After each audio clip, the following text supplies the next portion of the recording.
I mean, this is a sport that's on the precipice of irrelevance. The games are taking over 3.5 hours. Playoff games are taking over 4 hours. Game's too long, too slow. Who cares? This is a situation where baseball's in trouble to begin with. I hate to break it to you, baseball's dead. Baseball is dead. Rest in peace. Jay, hey, you know who probably supported Framber Valdez last night? Dallas Braden. Just a couple of assholes standing together, united as just two pricks who absolutely just don't get it. Conspicuously absent were his takes from the stream last night on Framber Valdez. Correct. Tough not to notice that. I want to say, didn't you notice that he tried to throw a wrench in it? So Dallas did pop in the stream last night, but it was while the brawl was happening, and it was like, you guys gotta check out the A's Phillies game. It's like, dude, there's a literal brawl happening right now, and you want us to tune into the A's getting dildoed by the Phillies. What is that when I was right in the middle of it? Yep. That's hilarious. I mean, obviously, I don't know that's happening because I'm working a Major League Baseball game. I'm doing things. Also, he was a very big proponent of Framber getting signed all winter. Like, I'm starting to wonder if he's kind of like on his PR team at this point. Wow, it's funny how the narratives have spun wildly out of control here within a matter of 13 seconds. No, it's just very gave everybody the perspective sus. They needed. Very sus. Everyone got the perspective behind the Framber sign is exactly what they needed it, and they got it. I gave it to them, and they got it. We all knew what kind of asshole the Tigers were reeling in with the signing of Framber Valdez. Did anybody? Nobody thought that things were going to change, right? I mean, the guy quite literally did a full off-season PR tour of sign me, watch the video, here's why I'm a nice guy. Guy had a whole PowerPoint presentation. And this is, I mean, it took us a month? Took us a little over a month into the season for the real Framber Valdez to stand up. I mean, what's indicting about all of this are the manager's comments. Yes. That's the what fact tells that your own manager did not have your back says it all. And this is after 1 month. And this is what what does that tell you? I think it easily tells you that if you have the question still on whether or not AJ was on board with the signing, wanted the signing to happen, or even just had thoughts about the signing. If you had questions about any of that, let that comment, let his quote give you all the answer you need. And his quote goes like this: "We play a really good brand of baseball here. That didn't feel like it. It's not judging intent. I have no idea. But I know when you go out to the field and you end up sort of in those confrontations, you usually feel like you're in the right. And it didn't feel good being out there. So I understand their frustrations. I understand the moment. And it was a low moment of a frustrating night." Yeah. Also, I know that the video kind of was going around last night. Hosmer breaking down Wilyer, Abreu being at second base, and Trevor Story was at the plate, and he's assuming that he's giving up pitch, like he's looking at pitch grips in the glove and then relaying that to Trevor Story at home plate. That is not why Framber threw at Trevor Story. It's just not. Like, that stuff is happening every game. And wouldn't you throw at Wilyer later on? No. Why would you throw at Trevor Story if he was mad about that? You would throw at Wilyer for peaking. You wouldn't throw at Trevor Story for receiving the sign. And it was a completely different at bat.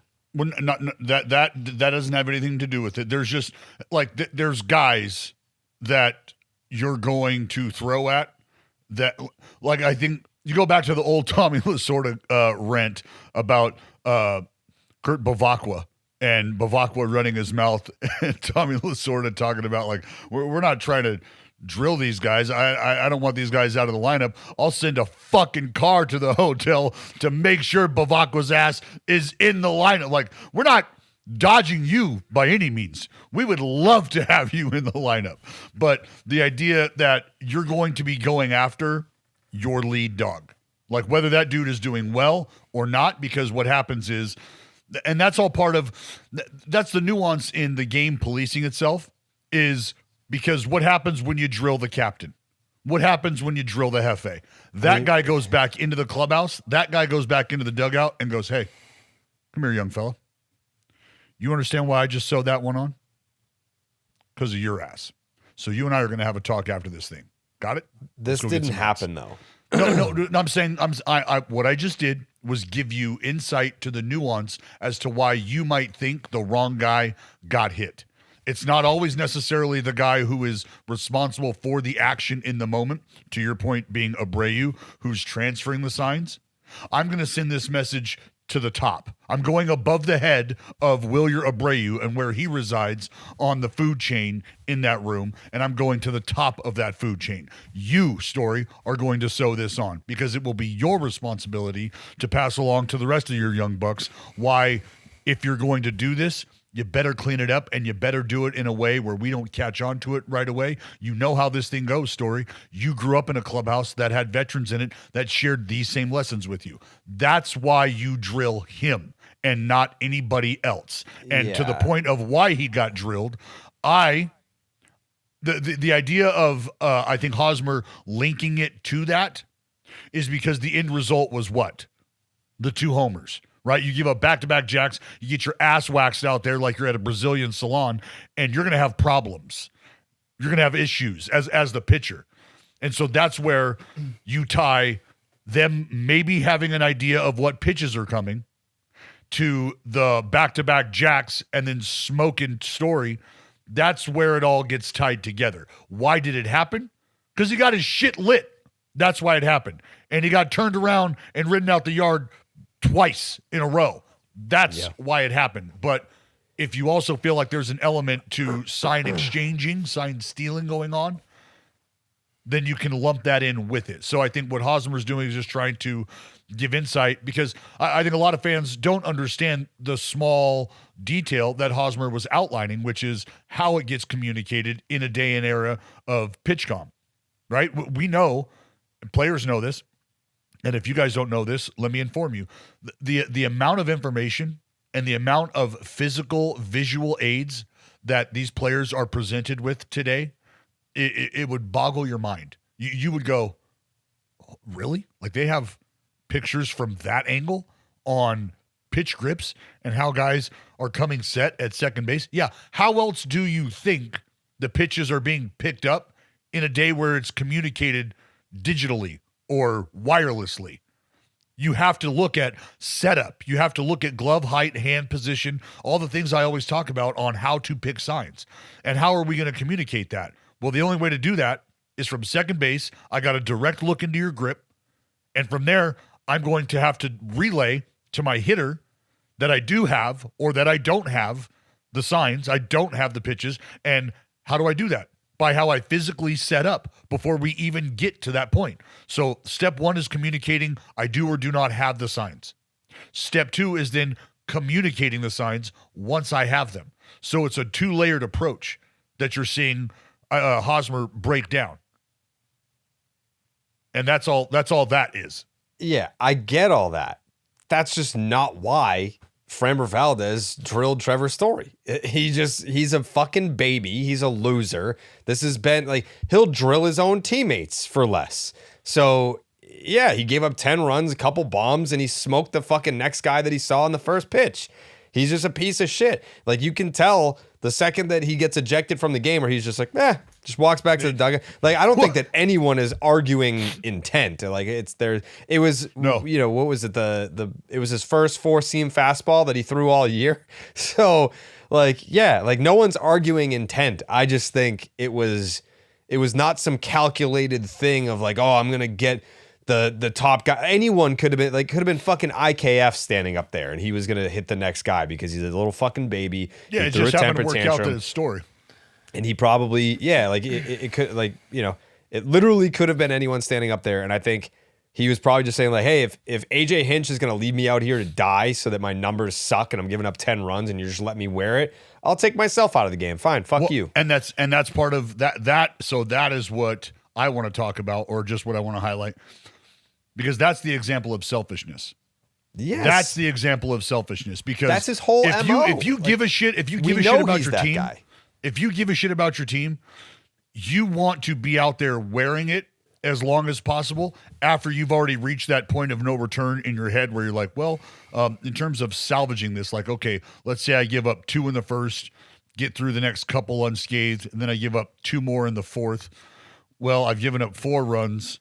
Look, at this point, I've got 70 pitches. If I need to get to 105, 110, if that's possible, and get us through 6 innings, then I don't give a shit about my outing. None of those thoughts are going through his brain. If we were playing I'm Family saying that's Feud the right now, selfishness, though, Jared. That's the selfishness. If we were playing Family Feud and Jay Hay was like, all right, Dallas, name a player that doesn't give a shit about his teammates, Framber Valdez would be the number 1 answer. Here you go, 93 points.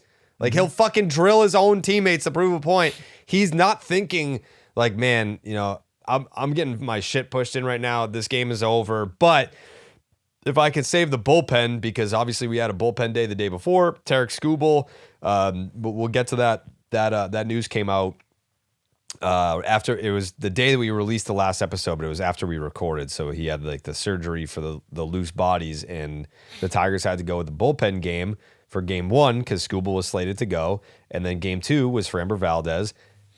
No chance that any of those thoughts percolated in his mind. Like, I understand that I've given up 10 runs here, but I've got to go out and give my team some length here because we just had a bullpen game yesterday and I can't go short. He was just like, wow, my fucking manager is going to leave me out here to die. I've already given up 8 runs. I just gave up back-to-back home runs. I'm taking myself out of this game. And I'm going to take Trevor Story with me is basically the thought process. He's selfish. That's he's, what I was. He's that's what unprofessional. Yeah, that's that insight to him doing that. That is the degree of selfishness we're talking about. Is in a moment where you would want your starter or your teammate. That's how the fire should be burning inside. Is damn. Now I'm at a point where I need to do everything I can to salvage my teammates. I need to be able to put my bullpen in the best possible position moving forward. And that means I get as many outs as I can possibly get. To hell with the runs at this point. They're up by fucking 8. It's 10-2. I need to get as many outs as I can get so the bullpen doesn't have to cover all of those other outs. And in a moment where he got to choose, he chose himself again. Again, he chose himself. Yeah. And this is why I had the issue with the signing of Framber Valdez. I put in perspective why the Tigers would do it, but what the take-home message was, is this how you want to build moving forward in an era where you might not have Tarek Skubal? You're putting your chips in the Framber Valdez basket? That's what you're going to do? I think a lot of people at the time of the signing were like, "This is the best rotation in the American League now." These are two separate. We're having two separate conversations. Who you are as a performer and how you produce is completely separate from how you help your team outside of your production. Meaning, what kind of presence are you? So, if we're talking just purely presence, great, outstanding performer, one of the best left-handers of his generation. I don't think that's even up for argument. But when you start talking about not having the leadership present that Tarek Skubal provides next year, and it's Framber Valdez that you're looking to, well, this is what's happening. This is what's happening. And to your point, you started to talk about it. You go back and look at his reaction coming off the mound. He nodded. He nodded. He was like, yep, all right. See ya. Like, yeah, no, I get it. I'm gone now, right? This is when you thrown me out? Okay. Yep. Yeah, see ya. And by the way, if the umpire tosses your ass like that and there were no warnings, there was no incident prior to this, it was just, yeah, this is Framber. We know what he's about. So yeah, see you later. Yeah. Like, there's no excuse. And I feel, did you hear the Tigers broadcast? Oh my God, those fucking guys.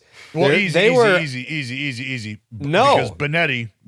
No. I love Benetti, but who's the other guy? That's why I said those guys, and then you said those fucking guys, and that's why I said hold on, because Benetti was trying to be without putting his partner in a very difficult situation and making it very obvious that he was abandoning him in the moment. And just leaving him out to dry on his own. You know, Benetti did a very good job of, politicking his way through that and saying,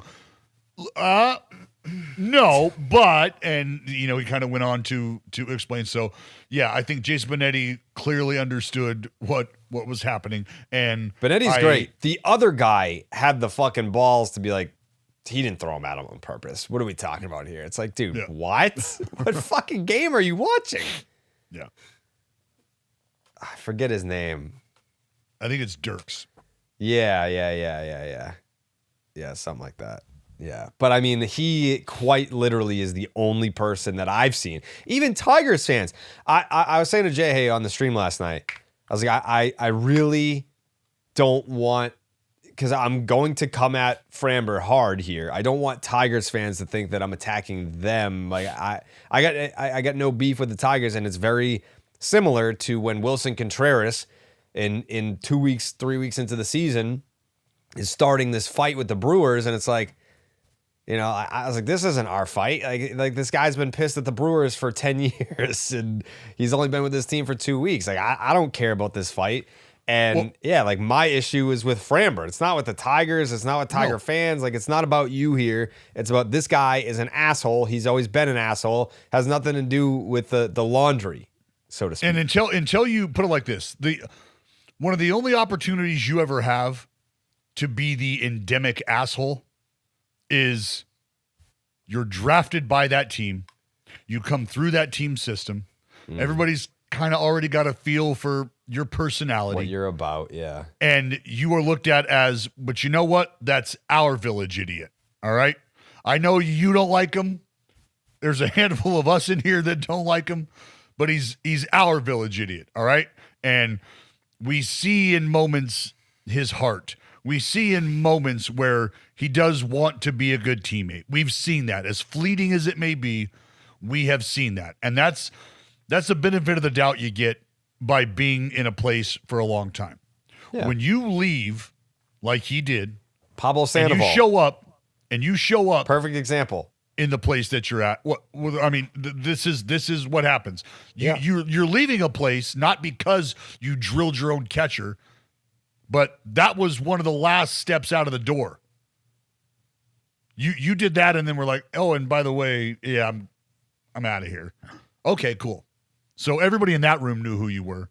Now you show up in a new spot. That's the narrative surrounding who you are and your character. And a month into this, you reveal it. You give everybody a reason to go, see? Same guy. We were right. Yep.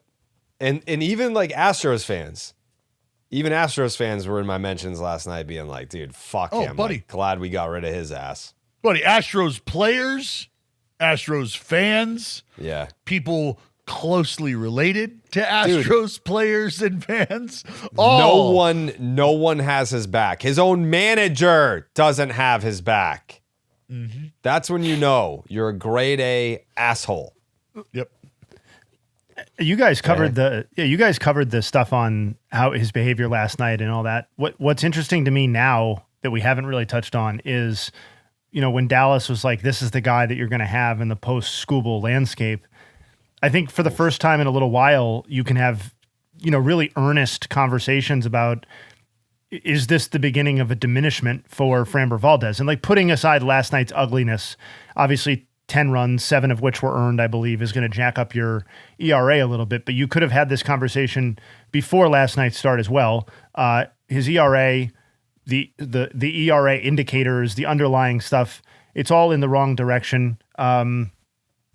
You could do this for a number of stats, but of all the pitchers to throw at least 150 innings last year and 40 innings this year, his year-over-year drop in strikeout rate is the 7th largest in baseball. And that's in year one of the deal. And I know it's not a 7-year deal, but it is for quite a bit of money every season. And and there's an assumption on the role that he would be playing, either alongside Skubal in a championship pursuit or post Skubal in whatever that exactly looks like. And if we're looking at more of a 4 ERA, less than a strikeout per inning type of guy, that's a fundamentally different quality of pitcher than the guy that he was signed to be. Still early, but the start's not great. I mean, if the productive trend is not headed in the right direction, you know who he is as a human being and the kind of impact that that's going to have, because the idea of like coming together, pulling for each other, we know who's out on that. Yeah, it was acceptable because they were competing for World Series every season in Houston, right? And he was an integral part of what they were trying to pursue. If he's a number 3 or 3.5 on a kind of a post window Tigers team, or at least a transition era Tigers team, that doesn't feel as good. Well, it's tough to have that guy present because of what that entire group does and how they feed off each other. Like, that's just a guy who creates fissures. Fissures become cracks. Cracks become gaps and chasms in the clubhouse, and that's just can't have that. Yeah, speaking of gaps, there's a gap between my winnings on Kalshi this year and yours, Dallas, which I've noticed. It's very tough to see. It's not true. On Kalshi, you're actually trading against your peers in a live market, meaning that there's no house. And as the probability changes, you can buy in and out of your position. For a limited time, you can download the Kalshi app and use the promo code baseball is dead. Actually, it's BID, excuse me, BID to get $10 when you trade 10. That's Kalshi, Kalshi, Kalshi. Trade on anything, including whether or not Timothy Chalamet will propose by the end of the year. The old Shalamander. Mm-hmm. Yeah. Matt Olson will be part of our Kalshi discussion later on in the show. And it's a topic that if you were watching Just the Nuts last night with me and the Hay kid, we had a lengthy conversation, but would love to loop in Dallas Braden on that conversation. Dallas, who I believe forced Matt Olson out of the A's organization some time ago. So it might be an uncomfortable talking point, similar to, Bob Guerin. But Matt Olson is having quite the season. And so are the Atlanta Braves. But what, you have a thought? What are we gonna have the conversation, or did no, you just not right now? I did you not hear the later in the show part? Well, but then you started to No. started to get into it. No, I didn't. No, I said but, and I was going to go to the next topic that I wanted to discuss today with you guys. What do you got? Is that all right? What do you got? I mean, not how I would have done it, but yeah, what do you got? Oh, you would have went to Matt Olson right now. I mean, you prefer Matt Olson over Munetaka Murakami, or? Yeah, I think everybody would. I don't know about that. I think we have a large contingency of White Sox fans that listen to the show now. I don't know about that either, but I think we do.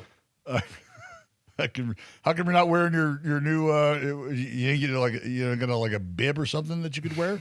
A lot of the stuff that I got was like hoodies and jackets and stuff like that. It's very warm out today, surprisingly. Oh, yeah. So you don't give a shit about the team any longer. That didn't take long. No, I already wore the T-shirt immediately. Yeah. Yeah. I'm not really willing to I sweat heard it you out. got a whole box of stuff, right? That's how it was phrased? Yep. Just one T-shirt in that whole box? Yeah. Honestly, yeah. It was a lot of long sleeve, a lot of jackets, a lot of hoodies. Yeah. It was definitely a cold. That's because we're preparing for October in the South Side. That's why. It's a lot of cold weather items. Yeah. Yeah, it was a tough loss last night. What do you guys do in October as a White Sox fan? Win. You ever see the 2005 World Series, Dick? Yeah. Preparing to tailgate the Chicago Bears games as the franchise relocates to Indiana or whatever their latest plan is. You laugh, Dallas. You laugh, but Jay is the one talking shit about your team, not me. Nah. We're a half game out of first place. I told Jared I was very willing to embrace this anti-White Sox rhetoric, the other side of things, if he's going to do the White Sox fandom. I don't like the White Sox, so let's do it. half game back of the Guardians. Those shit bags. The class of the division, obviously. When the Red Sox finish the sweep of the Tigers today, then we'll be in sole possession of first place. Which is the we? You said The White Sox. Oh, okay. Because you said Red Sox in there, and it confused me for a second. Well, the Red Sox are going to sweep the Tigers today, and then the White Sox will move into first place along. And He can never will be in refer first to the place. Red Sox as a we. Again, the way he Good. left them Good. out in the cold, the way he jumped ship there, the way he set the damn thing on fire and then Yeah. left, Yeah. tough. See ya. It was pretty sad last night. Southside for life. It was pretty limited Red Sox talk on the stream, but Tyler talking about Casas was kind of made me sad. Pathetic. It was like Jared talking about Dallas- Poppy. It's like what? Yeah, like I don't know. We should probably let Dallas know that we have made a deal with Milky that if he can go 3 for 10 in Hay trivia, that now that he's full time, we're going to let him join the show. He's got to go 3 for 10. He's 1 for 4 so far. We started last night. He's 1 for 4. Yeah, so he's got 6 opportunities to get 2 questions right. You get a couple hits back-to-back plate appearances, he'll be fine. I don't think he will. He also we need to teach him just how to exist in our world. Like his brain is so broken it needs to be rewired.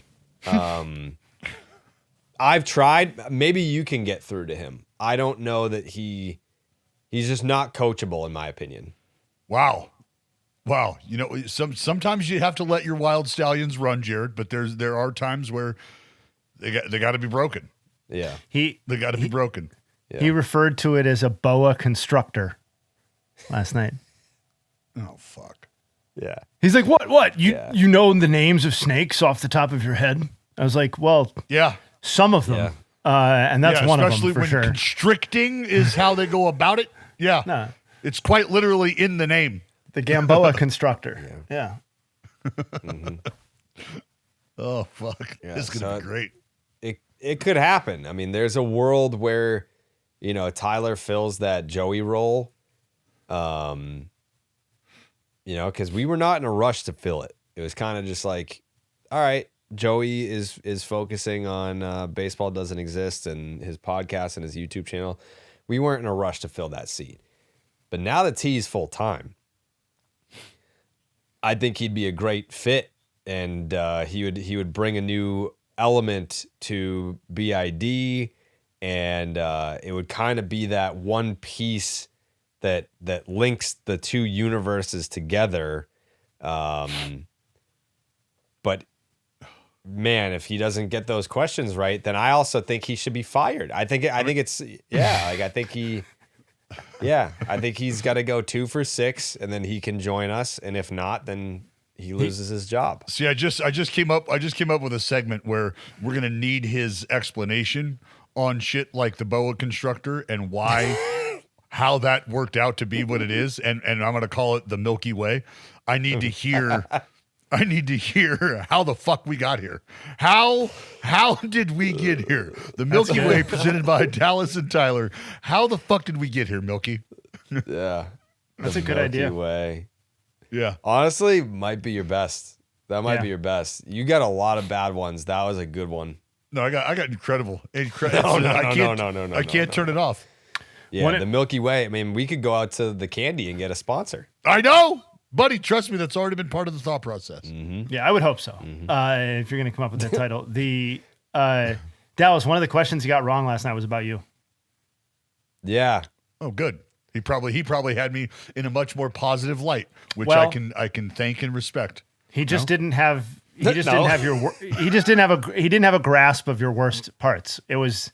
We asked him who the 4 players were that you have allowed multiple homers to in your career, and all he had to do was name one of them, and he couldn't do it.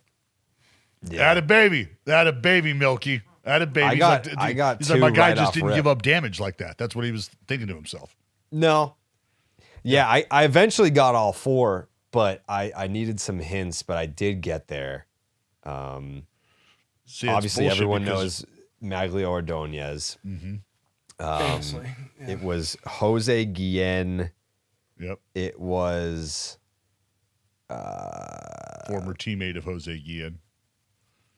yeah. It was. It wasn't Placido Polanco, was it? No. No. See, now I already forget. This is one of the ones you got too. Yeah. Yeah, it doesn't matter. Brandon Inge and Marcus Brandon Thames. Inge. Yeah. I knew Brandon Inge. And Marcus And Thames. then Marcus Thames. Yeah. Yep. Tigers. You gave up a home run to A-Rod? Why have I never seen that video? I did. Backside, New York. I think Tex has it. 3-1 fastball. You gave him a Up and 3-1 away. heater? Seems like a... Yeah, well, because you want to know why? Just put Because it you on want to know a tee why? for him? Because I'm not fucking ducking in the bushes. 3-1. Hey, Maybe you should have. no, I don't give a fuck. Here it is. Fucking hit You it. should have And, given well, a he fuck did. because you gave up a home run instead. He did. He hit it. Yeah. He hit it far. Well, not really far. I mean, it's all relative. No, but Yeah. fuck that. Here's 87, bitch. Roll it over. Or Yeah. pump it out of the yard. One of the two. Quick time out from the podcast to let you guys know, as you already do know, this episode is sponsored by BetterHelp. We love the folks at BetterHelp. May, if you didn't know, is Mental Health Awareness Month. So with that theme being throughout the entire month, we're going to be talking about BetterHelp quite a bit. Life is a journey. Some days feel good and others feel overwhelming. Whatever's keeping you up at night, it's easy to feel like you have to figure it all out on your own. But the truth is, no one has all the answers and no journey should be alone. Having someone with you to listen, to understand, and to support you can make all the difference. It's made all the difference for me. Been in online therapy since 2019, been in therapy in general since 2010. That sound right? Yeah. It's been a long time. It's been a long journey for me, but that doesn't mean that you can't start your journey right now, today. There have been plenty of BID listeners and Section 10 listeners that I've met over the years that have come out and said that they discovered BetterHelp through the pod. And it's been a life-changing experience for them. So that's always great to hear. It's always great to hear honest and real feedback about the products and services that we talk to you guys about on each show. And what better time than Mental Health Awareness Month to get the ball rolling on your online therapy journey. BetterHelp therapists work according to a strict code of conduct and are fully licensed in the United States. BetterHelp does the initial matchmaking work for you so you can focus on your therapy goals. A short questionnaire helps identify your needs and preferences, and their 12 plus years of experience and industry-leading match fulfillment rate means that they typically get it right the first time. So if you aren't happy with your match, you can switch to a different therapist at any time from their tailored recommendations. With over 30,000 therapists, BetterHelp is the world's largest online therapy platform, having served over 6 million people globally, and it works with an average rating of 4.9 out of 5 for a live session based on over 1.7 million client reviews. You don't have to be on this journey alone. Find support and have someone with you in therapy. Sign up right now. Get 10% off at betterhelp.com/baseball. Once again, that is betterhelp.com/baseball. BetterHelp, HELP.com/baseball. Back to the show. Speaking of A-Rod hitting A-bombs, rest in peace, John Sterling, an absolute legend. Yeah, that happened. I hate when we have like shows that are like, it feels like forever ago. That was what? That happened Monday night? Yeah. Monday before the game? Yeah. But yeah, man, John Sterling, absolute legend. Spent the whole night watching, like the Yankees put out like a bunch of highlight clips of him. So, I mean, Dallas's tweet was perfect, talking about how he was just like unapologetically himself, and in a market where you get scrutinized, even if you're the greatest. I mean, like Jeter got everything. criticized and scrutinized, and like A-Rod, like, I mean, obviously he had his flaws and everything, but like you can't, like, there's no such thing as a perfect anything in the eyes of New York City. But John Sterling was pretty damn close. And this is a man that never missed a day of work, no matter what. Like, his streak of not missing a Yankee game, like, this isn't something where it's like, if I can't make it, I'll hop on a Zoom. Like, no, like, you got to be there. You got to show up, and it's New York City. Like, the traveling sucks. And just, what a run. People were saying, what a career. What a life. What a life to be able to be a Yankee fan, holding that job for, 36 years? Yeah, 36 years. Yeah, not missing a game and being part of the fabric of Yankee culture. I think Jeter said it. As much as any player, John Sterling was a piece of that franchise. Jared, you could argue that nobody watched more baseball of Derek Jeter's career than John Sterling. Yeah. Every single at bat, every single pitch that Jeter saw, John Sterling was there for. Yes. Regular season, postseason, every single swing he took, every ground ball he fielded, John Sterling was there for. And I think Susan Waldman, and just a little deviation, side note, like, he watched Susan Waldman come on and be the absolute beast that she became in a market and in an industry where that just wasn't allowed. Like, there was a collective effort to keep women out of the clubhouse, off the field, off the airwaves. And Susan was like, oh, no. And John Sterling had a front row seat to that, aided in that. And she said, this is a man who had no regrets, did absolutely everything in his life that he wanted. And this is where I get, it's not like I'm angry, but I get kind of disappointed that growing up on the West Coast, we simply do not have the same heartbeat as sports fans that East Coast fans have, that even Midwest fans have when it comes to their sports, especially college sports. But when you're in a big time market like New York and you have all four majors and fans live and die by their success, when you are a voice at any level for any one of those franchises, let alone multiple of those franchises, that speaks to what sort of game you're running out there each and every day. When you can go from the rink to the hardwood to the gridiron to the diamond and still just be you, that takes a special cat, my friend. That takes a special dude. And that's what I took away from, because I just thought to myself, because I love Susan Waldman. Her and I have a wonderful relationship. I love when we go to New York, because I would go see John and I would go see Susan. I'd go see Michael K. Meredith is great. I love hanging out and just talking ball with that entire group. And John Sterling, I mean, bro, you want to talk about like coming to the yard, dressed, pimped out, like dude was dialed every day, because that's how they did it when he first came in, right? I mean, cufflinks, just dialed. And for him to say, I'm going to do it this way. This is how I'm going to roll.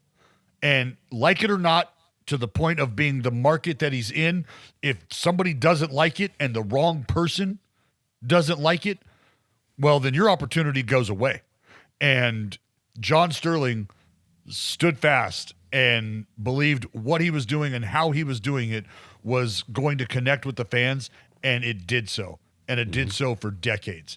And I think that's a lesson for anybody who listens to this and might have questions about what they want to do in the media space, how they want to do it.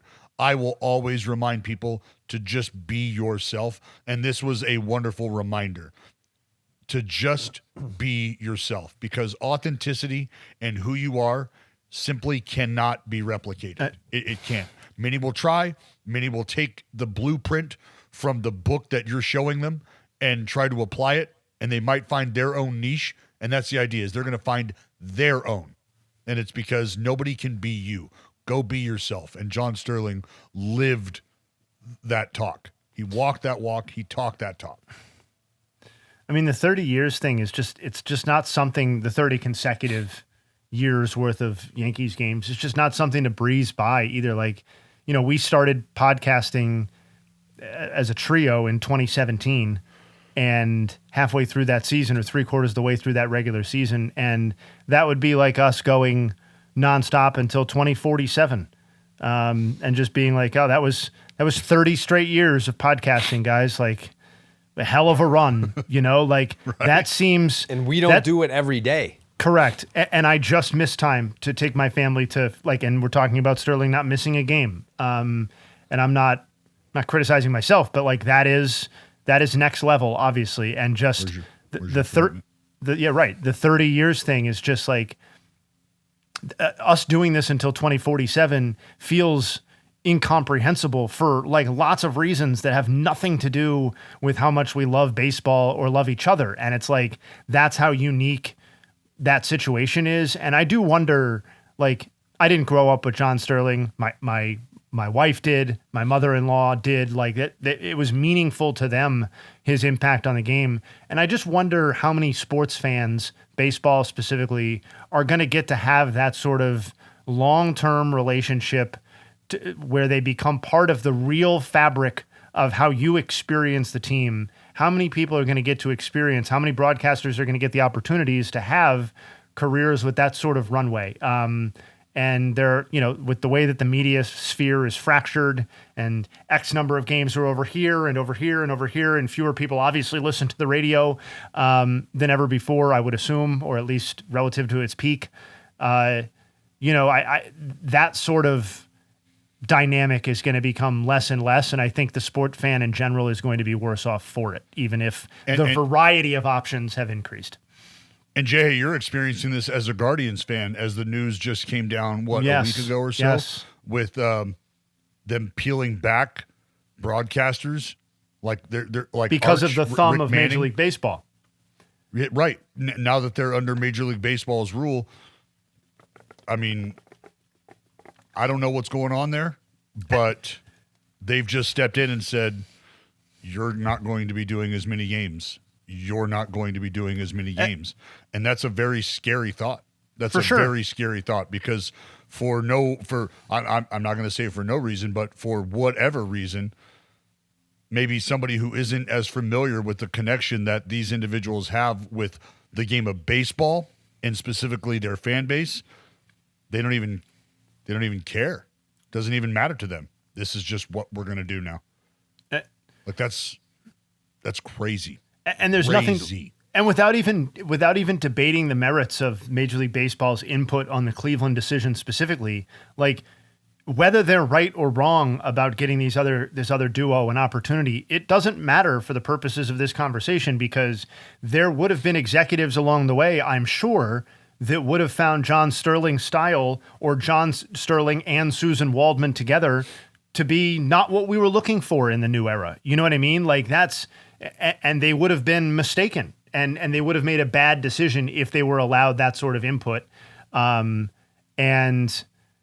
just think those opportunities are going to be few and far between. And I don't know, man, I think there's real value in being able to turn on the sporting event that you're looking to watch and hear familiar things and have there be that cadence in your ear and that sort of thing. And a lot of times you don't know that until it's gone. You don't realize how like embedded into the experience that particular voice or sound was. And I always think about like Sunday Night Baseball for me growing up. Like I remember the vitriol directed at Joe Morgan. John Miller and Morgan. And the duo, but specifically the vitriol directed at Joe Morgan. And I think there was a lot of that was fair, but when you got into the post-Morgan Miller era, like you never quite found that sound again, in my opinion. And I think on the whole, they were worse off for that. And I don't think they found, that next sound. And maybe they never will, but it'll never be the same. It's just not, it's not the same. No. Remember firejoemorgan.com? Yes. what I was alluding to. Yeah. Yeah, it was like one of the that was like one there of was the a first fucking baseball website? blogs. Yeah. But Oh, it was it was it was like a baseball blog. Yeah, it was less of an actual protest to get him fired and more like a snarky title for a baseball blog that I think started off as like, we don't love the analysis that Joe Morgan is doing on Sunday Night Baseball, and well-founded criticism in that way, but that was just the name of the blog. I think Will Leach was part of that, right? He went on to some level of fame or notoriety as a writer. They also canceled the blog when Joe Morgan got fired. They were like, our work here is done. So they stopped writing when that happened. Wow. Yeah. Yep. Well, there's that. On the last thing about John Sterling is obviously, yes, I'm a Red Sox fan. And his voice has been the soundtrack to my nightmares, which is, I would say, the greatest compliment that I can give him. Like hearing his voice for many years, it's like a traumatic experience, because if John Sterling is excited, then that can only mean bad things for me. So his greatest moments are my lowest points of life.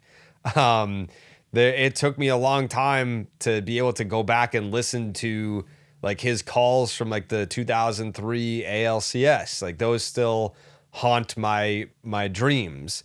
But all that to say that once he rode off into the sunset, I could go back and, appreciate his body of work and his ability to be like not take himself seriously, as I'm sure, Dallas, you can attest to some people in the industry taking themselves a little bit too seriously. You had a guy like John Sterling who put in damn near 40 years of his craft and had fun with it, but took it seriously enough to where he didn't miss a game, but was able to laugh at himself. I mean, like the clip of him getting the one hopper off his face and still finishing the call, that's John Sterling right there. So yeah, rest in peace to a legend.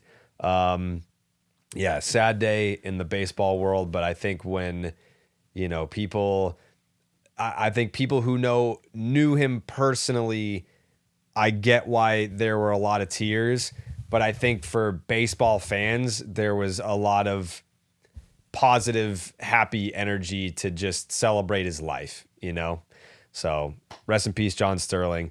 All right, Dallas, here's your moment to shine. Matt Olson, last night. Actually, let me pull that clip up. Let me rip that clip for the folks at home, the Atlanta Braves fans who support baseball is dead. Let's relive a happy memory from last night. Matty O. 2-1 from Munoz. Olson out to left center. Rodriguez is back. There's number 301. And what a time for it. The Braves now lead it in the ninth. Matt Olson off of Andres Munoz. A 2-2 game in the ninth inning in Seattle. Deposits one in the seats. And it's not just... I mean, we could talk about the Atlanta Braves being the best team in baseball. We can talk about their offense being the best in baseball. These guys do what they do, and they do it well. But I think the conversation really has to be about Matt Olson maybe being the best player in baseball right now. I mean, obviously Shohei Ohtani exists, so as long as you play in the era of Shohei still playing baseball, you're not going to be the best. You know what, Jared? No. Position Stop. player? Yep. What? Yep. I'll just have you stop right there. Because you're right. They are in the same league. And isn't there an award that they give out for the best player in that league? Yes, I'm more so saying, is Matt Olson the best player who isn't Shohei Ohtani in baseball right now? Oh, I heard you. I heard you. Mm-hmm. I'm going to give you some perspective on who Matt Olson is compared to Shohei Ohtani right now. Not outside of Shohei Ohtani. Right. Compared to. Because if we're talking about accumulating more wins above a replacement player, also known as WAR. Yeah. Well, Matt Olson starts that conversation between Shohei Ohtani and himself. 2.4? 2.6 for Matty O. B WAR. Okay. F WAR is 2.4. 2.2 for Ohtani. But there's only one single offensive category right now that I'm looking at that Ohtani leads Matt Olson in, and that's stolen bases. Ohtani has 4. Matty O has none. But if you want to go down the list, and we can start with overall plate appearances. Matt Olson leads the way, 166. Hits, 44 to Ohtani's 30. Homers, 13 for Oli, compared to the 6 for Ohtani. RBI, well, Matt Olson has more than double the amount of runs batted in at 33 than Ohtani's 14. Matt Olson's hitting 308. Ohtani's hitting 240. Matt Olson has a 392 on base percentage to Ohtani's 382. Oli's slugging 685 to Ohtani's 432. So what does that mean? That means his OPS of 1077 for Matt Olson is significantly greater than the 814 OPS of Shohei Ohtani's. OPS plus, Matt Olson's knocking on the door of 200, folks. 200! 199 OPS plus for Oli right now. Ohtani, 131. Phenomenal. But you want to know what none of those things are for Ohtani? They're not even in the same fucking neighborhood as Matt Olson right now. Not even in the same neighborhood. That's who Matt Olson is compared to Ohtani, not who Matt Olson is outside of Ohtani. So let's not get that conversation twisted. As far as overall player is concerned, you're right. Shohei Ohtani, significantly more wins on the mound this year than Matt Olson will ever have in his career.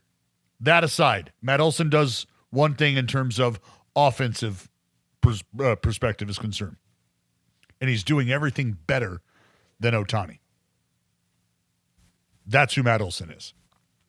So you're saying Shohei sucks then? Is that what your stance is? No, I just put Matt Olson into context properly. But all that to say, season ends today. You have a vote. You're still voting for Shohei, yes? This is look. We don't need to get into this. Okay, yeah. So because and here's why. Because this is where Ohtani breaks the rule of conventional thought when it comes to applying your vote. Because are you telling me that I don't get to factor in what he does on the mound as part of his MVP candidacy? No, I absolutely do. Of course. And are you telling me that I can only take his production on the mound and put that in the Cy Young bucket and I don't get to use that in the MVP conversation? You don't get to tell me that. So when I think about who's more valuable to their team, to their roster, and who's making more of an impact in totality, that leads to Ohtani, and that conversation isn't really close. But if we were talking about just the offensive performance perspective of these two players' games, right now, the conversation starts and stops with Matt Olson. That is what it is. There is no argument to be had. There's just simply not. We can talk about what Ohtani needs to do to catch up to Matt Olson offensively. We can have that discussion. But that's why when you zoom out and you talk about the most valuable player, who's the most valuable, not the most productive offensive player, who's the most valuable baseball player, Ohtani is the only fully rounded out baseball player going in Major League Baseball. Yeah. Jay, hold on. What does it look like on Kalshi with the market for NL MVP right now? NL MVP 65% Shohei Ohtani, 13% Matt Olson. The next closest looks like Ellie De La Cruz at 5%. To answer your original question, if the season ended today, who would be the MVP? I think Matt Olson is the answer, and I think he's a perfectly viable answer alongside Ohtani. It's not obvious to me that Shohei Ohtani's contributions on the mound plus his offensive contributions to this point are actually equal to Matt Olson's contributions as an offensive. What the fuck are you talking about?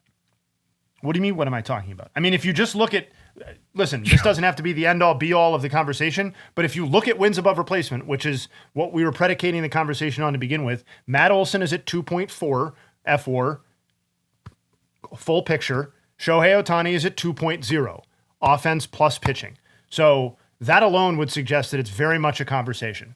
Ohtani is 5th in Major League Baseball overall in wins above replacement combined, behind Olson and then 3 Yankees players, Judge, Schlittler, and Rice.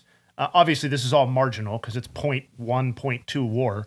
But I think Matt Olson's contributions are absolutely, again, if the season ended today, which is not how we determine the award, Matt Olson to me has been the most productive player in baseball, full tilt. And like that offensive, like Dallas, you were outlining the numbers. Like a 199 OPS plus is not great. It's not excellent. It is historically significant. And again, I don't think we're going to get to the end of the season and Matt Olson's OPS plus is going to be 199. But if we're grading him on what he's done to this point, the gap between 199 and I think Ohtani's is 130 is stratospheric in a way that I would be open to hearing that Ohtani's pitching covers that gap, but I don't think it's like Ohtani's still the guy, no question asked. If again we're talking about through 37 games of the year, I just cannot believe I'm hearing like you're just basically going, look, okay, so he's got 37 innings under his belt. He's got a sub-1 ERA. He's punched out 42. I'm not saying that. I'm saying that his offense has been well below. It's much more about his offensive contributions to this point than it is a condemnation of his pitching contributions. It's that Shohei Ohtani's offense to this point has been nowhere near his previous level of performance.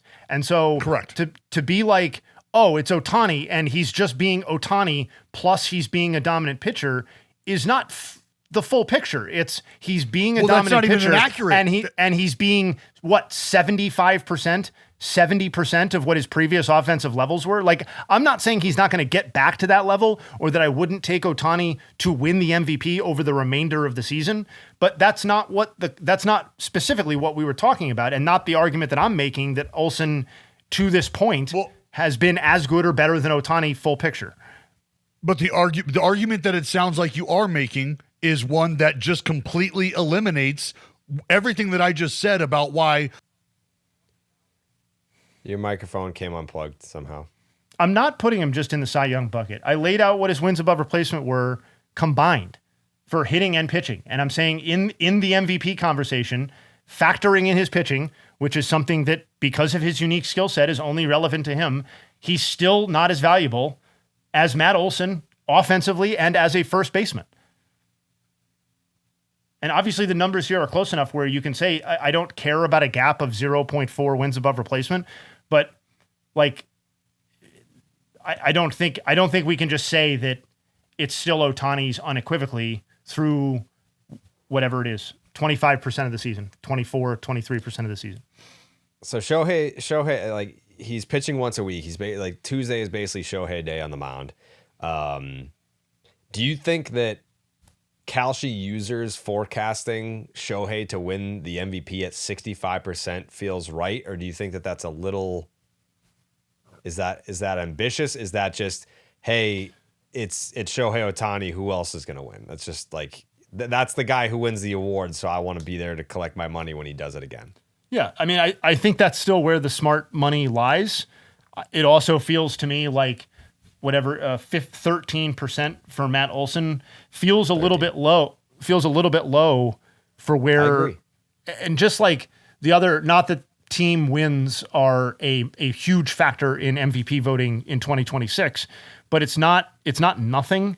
And as I think we talked about on the stream or the pod or whatever, if the Braves end up with 105 wins or finish with X number of more wins than the two-time reigning World Series champions who stacked the deck, quote unquote, per the offseason narrative, I do think people are going to flock to Matt Olson as an alternative MVP candidate to handing it to Shohei if Shohei's offensive contributions are markedly below what they were previously. Like if he's a 140 OPS plus this year, not saying that will be the case, but for this hypothetical, and he's the 5th best pitcher in the NL, the 10th best pitcher in baseball, something like that.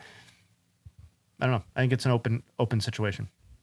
Yeah. I mean, I agree with you that it should be a little bit closer, but that's more if this was game 155, I think it is a little bit closer.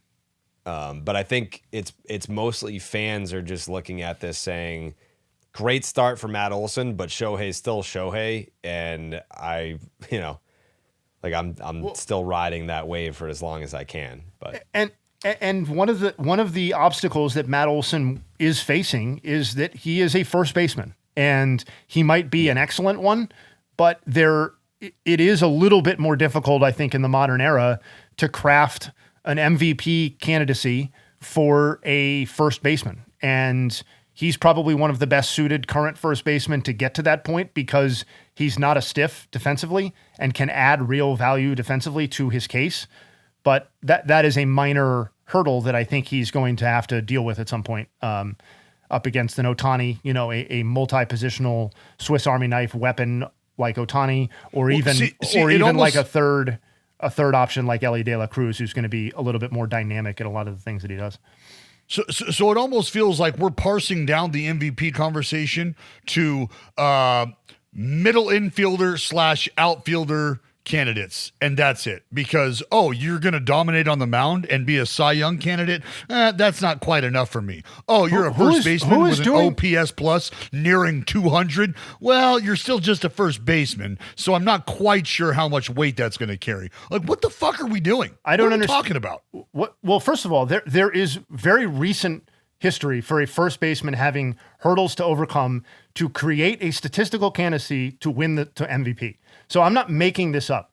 Paul Goldschmidt won. No, I understand that. In I understand that. That's my argument, though. Is how can you what say are that, we doing when those are problems? When those are real problems? It's not a problem. It's a reality of how the sport is played. The center fielder, the shortstop, the catcher, they're providing more defense. Like you make this exact argument when you talk about Ohtani over. Yeah, Kyle Raleigh didn't provide enough. It didn't. He was up against a generational offensive player. Respect due to Matt Olson, not that fucking player. He's not Aaron Judge. So we don't have to pretend like the current guys are up against the equivalent of Aaron Judge in the NL, because Aaron Judge is a one-off sort of player. But like, nobody's saying that a first baseman can't win it. They're saying that they have a defensive contribution that they're not making on the level of more important defensive players, or in the case of Ohtani, a fucking ace level pitcher.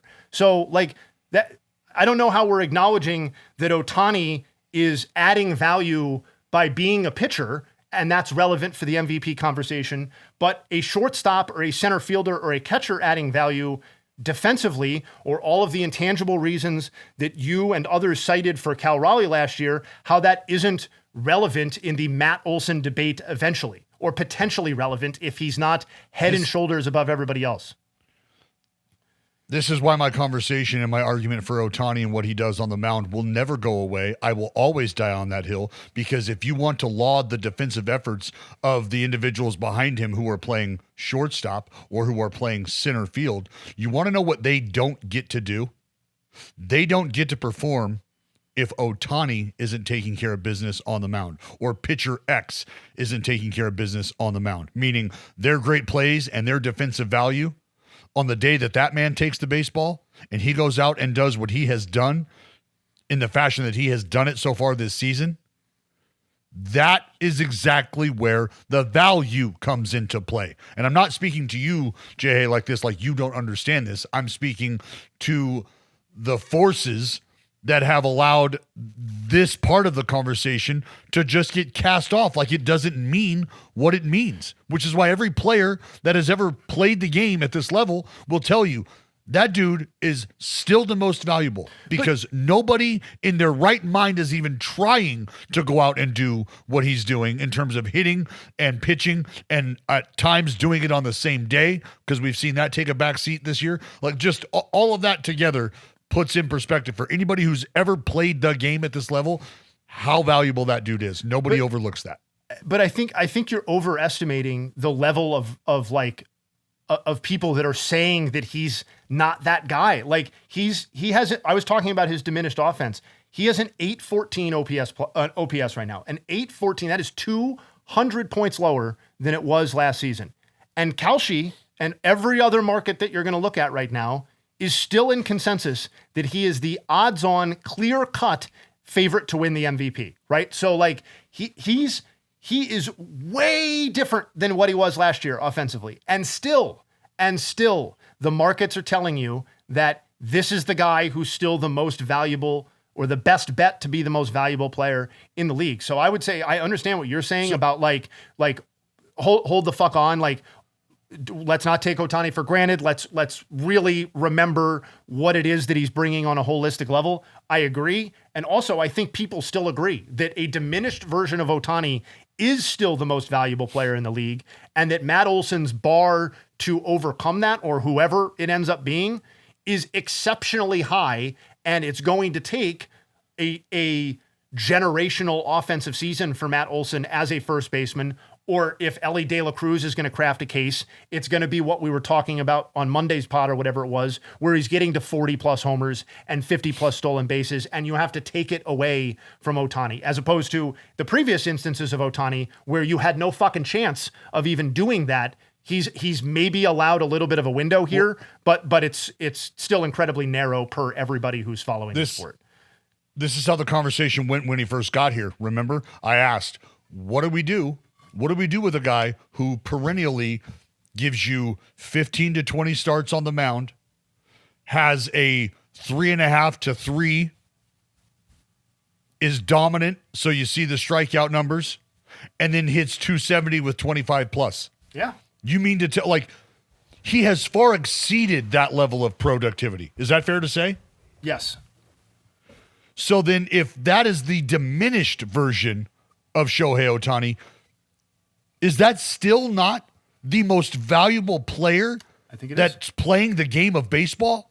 Is that still not like, what? Like, okay, Ellie, great, 40 homers, 50 bags, and you play shortstop. You want to know what you didn't do? You didn't take the baseball and give us 130 innings, 140 innings. You didn't do that. You also, yes, you hit in the middle of the lineup, and your offensive productivity was what it was, but we got a guy who's comparable to that. And that's Ohtani hitting 270 with 25-30 with 100 driven in. Like that's what?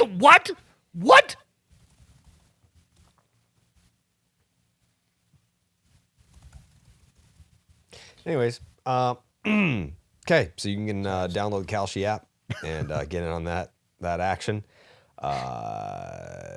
Breaking news today: the Astros are in even deeper shit than they previously thought. Carlos Correa will have surgery on his left ankle and will be out for the season. Was this the same ankle that he went through like 19? It's a different ankle? Different ankle. Jesus Christ. Talk about a guy with bad ankles. Carlos Correa. Does that stick a fork in the ass? I mean, it's not like he was, we're not talking about 2017 Carlos Correa. No, but he was still one of the more, like, when you look at guys with 100 plus plate appearances, he was still one of the more productive guys on the team. His, I think it was a 787 OPS, 119 OPS plus. Yeah, so like he's still producing. Yeah. It's tough. He was actually, solid on defense, a +1 outs above average. Good play. Yeah, it's unfortunate because of the Astros. That's why I tweeted it kind of the way I did. Like, for an Astros team who's looking to climb their way back into the division, they needed Carlos Correa. They needed this player. They needed him to be doing exactly what he was doing.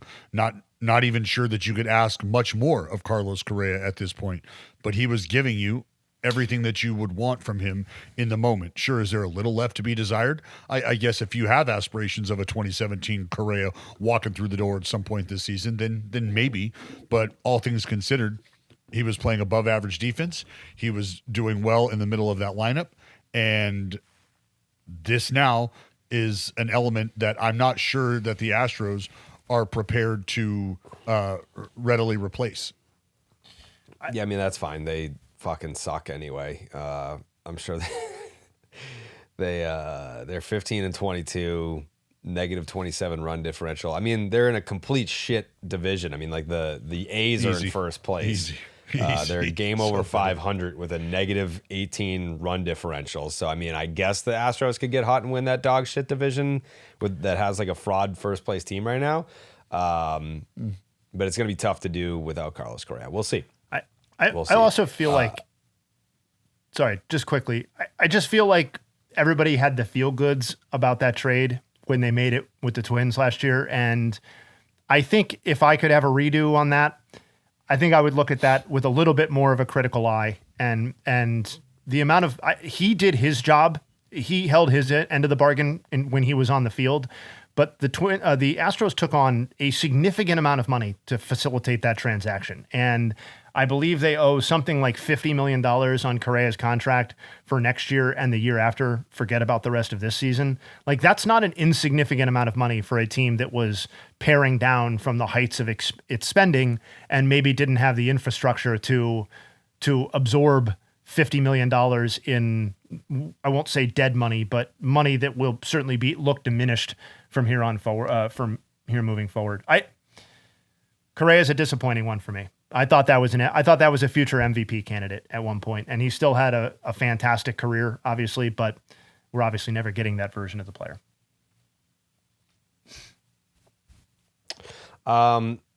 We usually, we look for this kind of thing when there's a managerial firing.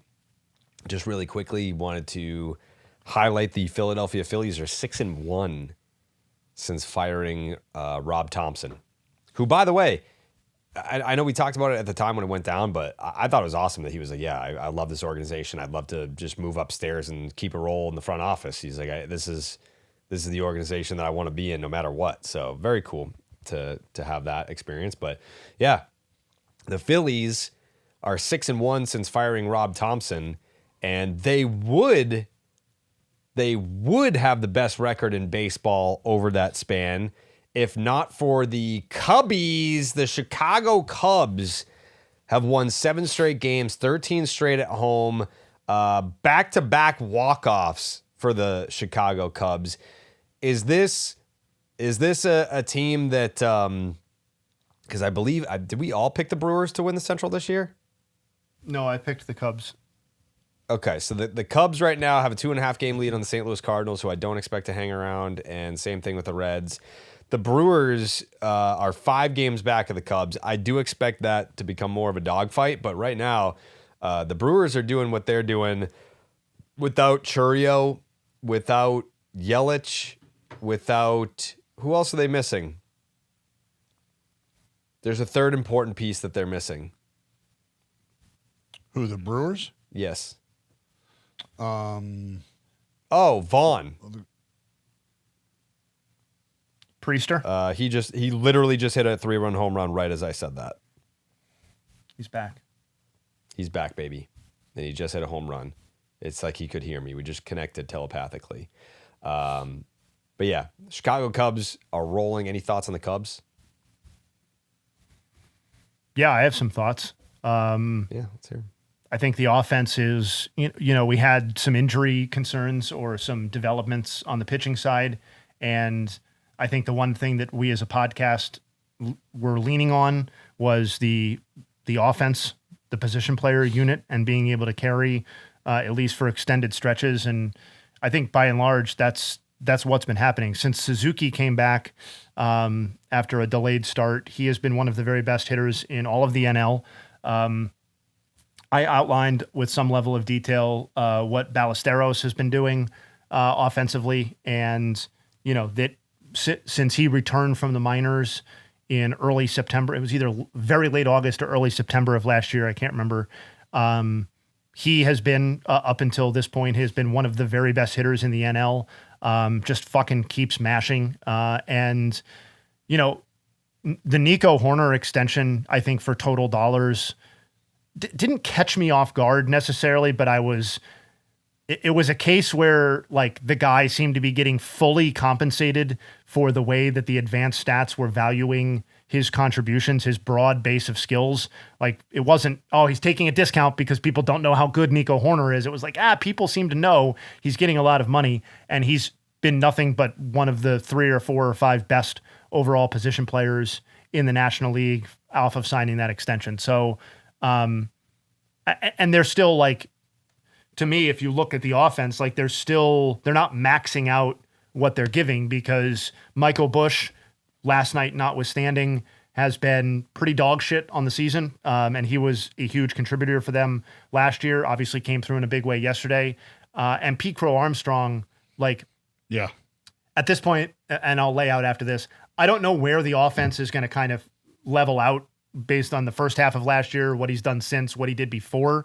But what seems obvious now is that it only needs to level out to a certain point for him to just be a really fucking good, awesome contributor to winning baseball in a way that is important for the Cubs, even if he's not hitting very often. And I know they just signed him to a lot of money, but his defense is so good and the other facets of his game are so good that I think he can still live up to that sort of deal, even if we're not getting the breakout level offensive performance from PCA. So that's kind of my long-winded takeaway on the Cubs. I have more thoughts if we want to talk more, but I'll lay out. The Cubs' success, Jay, the Cubs' success has been large part due to players like, okay, Alex Bregman, not necessarily a top-tier contributor right now. PCA, you can say the same. Michael Busch, you can say the same. Dansby Swanson, you can yell the same. Like, there's just been production from other places that has helped carry this team that I'm not saying you didn't expect it from, but like you said, Kelly, Ballesteros, Ballesteros, excuse me, like Suzuki, always, like, for me, Nico Horner might be my favorite player on the Cubs. Well, he's the best player in the Cubs. But it's the entire game. I love his offensive profile. I just love a guy who is going to put the ball in play. I love it. Good things happen when the baseball is in play. Good things happen when you are putting pressure on the opponent. He's punched out 14 times. He's walked 15 times. And to the point of PCA, he's second on the team with 41 punch outs behind only Ian Happ, who Happer also bit of a struggle. I mean, 856 OPS, but again, where this production is coming from is a lot of other places that you didn't necessarily expect it to, outside of the places you expected it to come from. And so guys have stepped up in lieu of some of the stars or the expected places. I also think that expected versus unexpected thing is kind of funny for the Cubs because, you know, one of their sagas this offseason was like, are they or aren't they not with Imanaga, and where that was going to fall. And obviously he ended up being brought back. And like, to me, on the short list for one of the most fascinating starts to a season for any individual pitcher. I mean, he's on the surface, he's just been awesome. And that's the most important thing for the Cubs. But like the way he's doing it is also fascinating for me in a way that's just totally different than he, you know, succeeded or didn't succeed down the stretch last year, as the case may be. But like, you know, the swing and miss is way up. The rate at which he's getting people to swing at pitches out of the zone is way up. And part of that is that he's throwing way fewer pitches in the zone to begin with. Like a complete reversal of strike pounding to strike zone avoidance in a lot of ways. And it's having incredible success for him in a way that he just was not able to find last season. And it's a little bit more like what he was doing in 2024, but even more extreme in a lot of different ways. And if he's kind of found something, a different gear than what he was presenting last year, that's certainly a huge part of the puzzle for their ability to overcome the loss of Cade Horton, who was obviously built in as kind of like the upside piece in a lot of people's heads for a Cubs postseason rotation. And I still think there's levels to go with Edward Cabrera. Like that breakout hasn't really, his ERA is fine. That breakout hasn't really happened. In fact, I think in a lot of ways, maybe he's stepped back a little bit in some of the more promising traits, but still a lot of hope there. I think the Cubs are going to end up being the class of that division, but I still think that eventually the pitching staff is going to be something that gets a closer look given the losses that they've suffered there. Yeah, well, it's going to have to. But I mean, guys like Cabrera But and Steele- Imanaga are leading the charge right now. I mean, Well, and you saw that Imanaga's been special.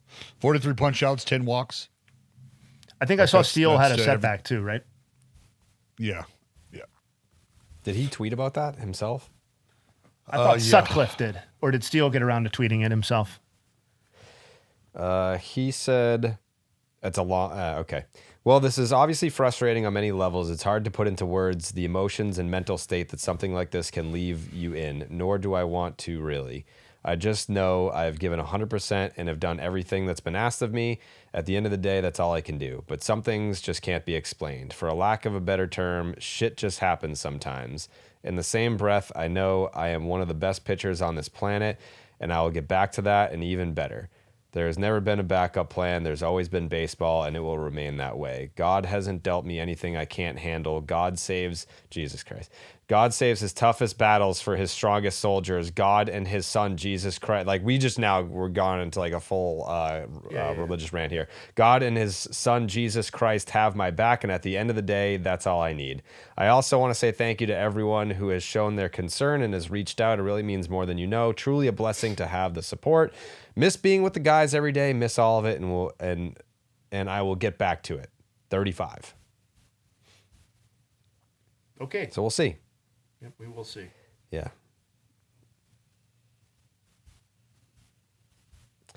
Well, there's that. Anything else super important that you want to get to today? Yeah. There's a fellow who deserves an absolute tongue bath, and I'm going to make sure that he gets it. Oh, that's so nice of you. Okay, I'm ready. What I saw last night from Cristopher Sanchez was incredible artistry. I mean, it's 97, 98 on the heater. So it's not like he's out there living below hitting speed, trying to change speeds off of a subpar fastball. But the idea that this man still has anywhere from 10, sometimes 12 miles an hour worth of separation between the changeup and the fastball, it speaks to just how special of an arm this is, because it's almost like it's a power changeup, yet still a changeup that just hits a sheet halfway to home. And you just see good hitters look very bad. Very, very bad. And it's even when pitches are in the zone, when the changeup is in the strike zone, he's still making you look very bad. And that takes a special kind of arm. I mean, you're talking about a pitch that is above average in terms of vertical movement. It's above average in terms of horizontal movement. I just kind of want to break down the pitch usage and his outing last night, where he, was as dominant as you could hope for on the mound on any given night. 39 sinkers, 28 for strikes, 3 swing and miss on the sinkers, 22 total swings. So was the fastball doing a lot of the heavy lifting? Not in terms of generating swing and miss, but what it was doing was getting him the early, weak contact that had his efficiency looking the way it did. I think there was only one inning, maybe 2, where he threw like double-digit pitches. It was just absolutely silly. It was ridiculous. The slider, 15 sliders, 12 for strikes, 4 swing and misses on that out of the 9 total swings he got on the slider. Now, you ready for this? 43 changeups, 29 of them for strikes, 16 swing and misses on the changeup out of the 23 total swings he got on the changeup. That is a grand total of 23 total swing and misses for Cristopher Sanchez last night. Just another level of keeping guys off balance.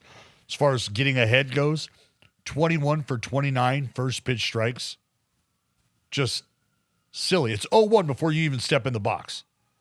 And now the changeup, obviously a weapon against right-handers. He threw 5 changeups to the left-handers. 3 swings, 3 swing and misses. He got outs on the changeup against lefties, as we call girl on girl, anytime you see same-sided changeups. So girl on girl action It's not was appropriate. strong. Justin Steele wouldn't like that. No. and how about commanding the secondary stuff early in the count? 9 first pitch sliders, 8 of those for strikes. 6 first pitch changeups, 5 of those for strikes. Like, how do you want it? I give it to you early, I give it to you late. You're going to get it either way, and you're going to fucking wear it. Did you You're not going to be tell dragging them? your bat back to the dugout. Did you not tell the A's hitters to watch out for the changeup? Because I feel like that's kind of like a failure on you a little bit to not be like, this is well done. Cristopher You know what, Sanchez Jay? guy. Like, he's got a nasty changeup. I even You know what? tweeted about Hand it. You up. could have showed them my tweet before the game. What's up? And I want to so if you're looking at the record of teams right now, you go ahead and take this loss off the board, and you could add a win, because that loss is on me. That loss is on me. That's what I was for getting not at. telling Yeah. them about the changeup. That's my fault. But seriously, just the way he was, and this is something I really fall in love with guys, is just watching them sequence and watching them work off of misses or work off of takes, and he was special last night, man. He was special. 10 punch outs, 9 on the changeup. It was it was otherworldly. It was a master class. It was a master class in changeup usage last night. Season high for changeup usage for Sanchez at 44.3%. Season high for changeup velocity at 87.6%. And one of the 5 highest single start whiff rates with his changeup that he's ever had in his career, and the 3rd most number of strikeouts in a single start with his changeup at 9. So pretty cool. I mean, starts to ask some questions about that offense, though, about that he was facing, like what was going on there. Maybe out. Oh, let me add something else, Too many because there were cheesesteaks. some questions on whether or not Bryce Harper still an elite player or still what's your take superstar there? caliber player. What's your major takeaway from yesterday's performance? Well, it's that Cristopher Sanchez has a fucking demon changeup, and that Bryce Harper still pretty good at baseball. Yeah. Mm-hmm. Still pretty good at baseball. Pretty small sample, though, because it was only 1 game, but he did manage to fit 2 homers in. But we're going to have to see what he does in all those other games that he doesn't get to face. Yeah, sure. We're just talking about one game, Jay. No, I know. But the A's bullpen won't always be there. Yeah, it's all right. It's okay. A's bullpen's been pretty good since last year's All-Star break. I mean, I'm just saying. Didn't they give up 8 runs the other day? Look. Wasn't it consecutive I'm on to relievers Wednesday. gave up 4 runs? I'm not making that up, am I? I'm on to Wednesday. I don't know. Yeah, all right. These days that do was blend yesterday. together. That could be Tuesday. It could be Monday. I don't even know. You're bringing up old shit at this point. All right, that's fair. Do you know who leads Major League Baseball in hard hit rate? Nick Kurtz. No, he wishes.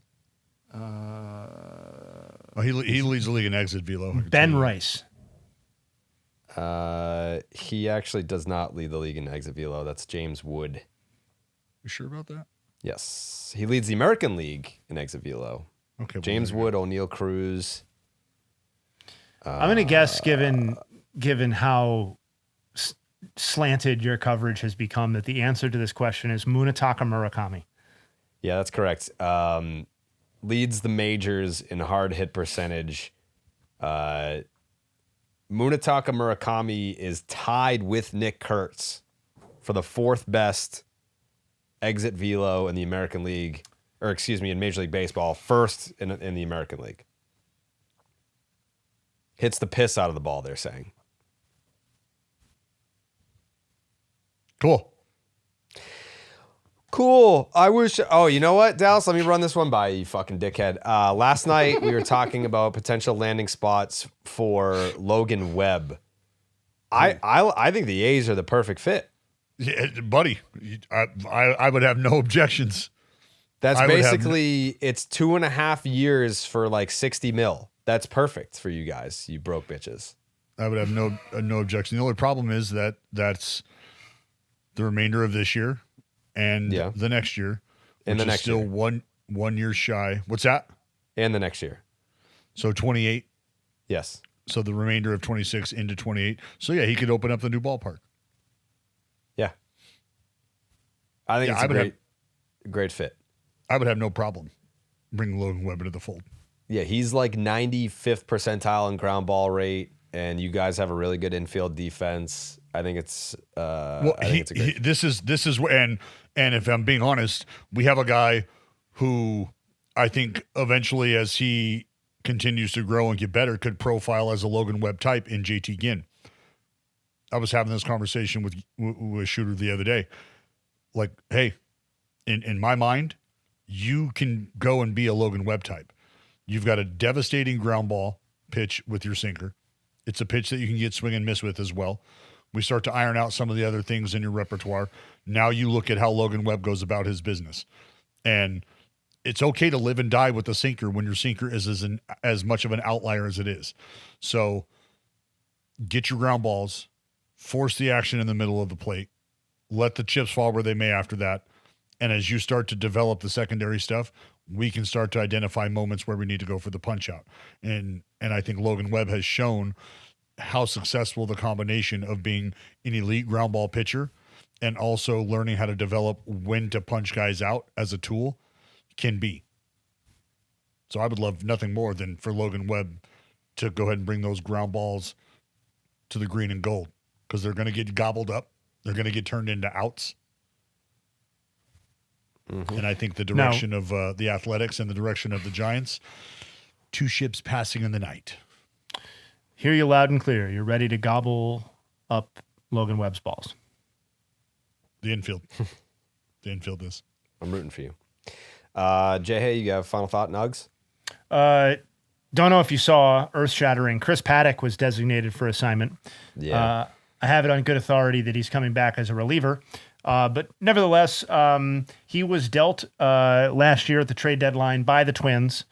And unfortunately, if you look at every pitcher who threw at least 70 innings pitched from July 30th, 2025 to the present, there were 97 qualified pitchers. Paddock's 6.84 ERA over that stretch was the third highest, lower than only David Peterson and Jake Irvin. So probably high time for that transaction to have happened. Largest year-over-year drop in hard hit rate. Not sure if you saw this.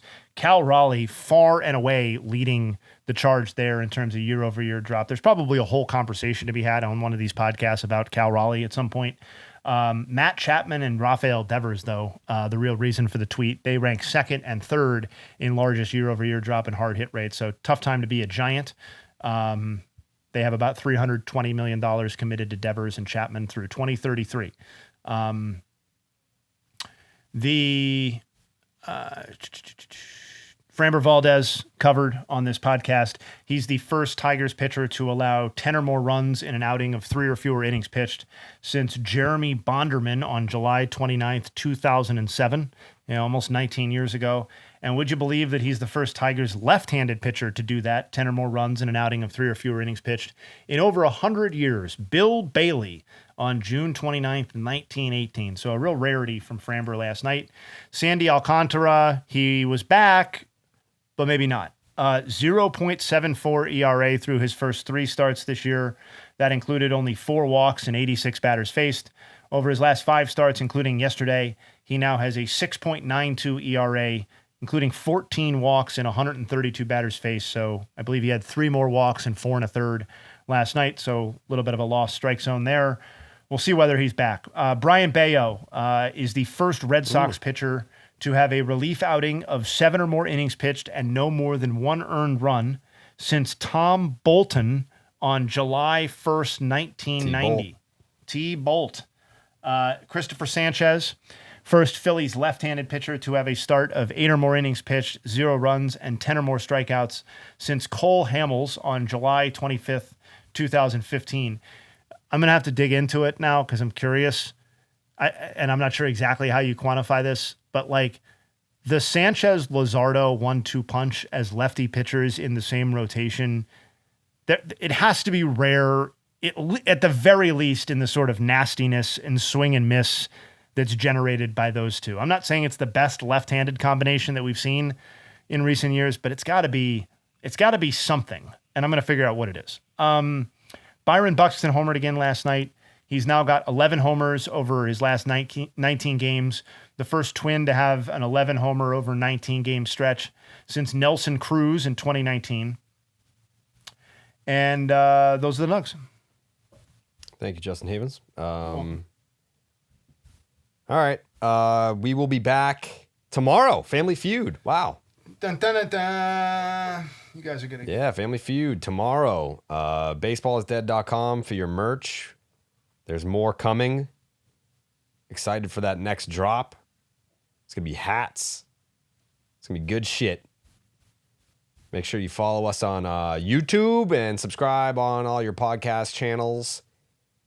And yeah, we will be back tomorrow for the final episode of the week of Baseball is Dead. We'll see all you guys there. Enjoy your baseball tonight, and we'll be right back in 24 hours.